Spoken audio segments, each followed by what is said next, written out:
ગેરકાયદેસર ખડકી દેવાયેલી hotel, restaurant, ચા, પાનની દુકાન, ગેરેજ સહિત 8 દુકાનો પર જામનગર મહાનગરપાલિકાની એસ્ટેટ શાખાનું ચાલ્યું બુલડોઝર।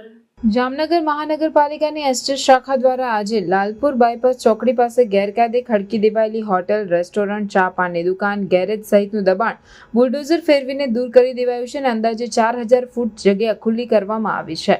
જામનગર લાલપુર બાયપાસ ચોકડી પાસે જામનગર મહાનગરપાલિકાની જગ્યામાં કેટલાક આસામીઓ દ્વારા ગેરકાયદે રીતે હોટલ, રેસ્ટોરન્ટ, ચા, પાનની દુકાન, ગેરેજ સહિત 8 જેટલા દબાણકારોએ ગેરકાયદે રીતે જગ્યા દબાવી બાંધકામ ખડકી દીધું હતું, જે અંગે જામનગર મહાનગરપાલિકા દ્વારા નોટિસ પાઠવવામાં આવી હતી, તેમ છતાં જગ્યા ખાલી કરાવાઈ ન હતી। દરમિયાન આજે જામનગર મહાનગરપાલિકાની એસ્ટેટ શાખાના દબાણ હટાવ અધિકારી સુનિલ ભાનુશાલીની આગેવાનીમાં એસ્ટેટ શાખાની ટુકડી બુલડોઝર, ટ્રેક્ટર સહિતની સાધન સામગ્રી લઈને લાલપુર બાયપાસ ચોકડીએ પહોંચી હતી અને તમામ ગેરકાયદે બાંધકામો પર બુલડોઝર ફેરવી દઈ આશરે 4000 ફૂટ જેટલી જગ્યાને ખુલ્લી કરાવી દેવામાં આવી છે। આ કાર્યવાહી સમયે પોલીસ બંદોબસ્ત જાળવવામાં આવ્યો હતો।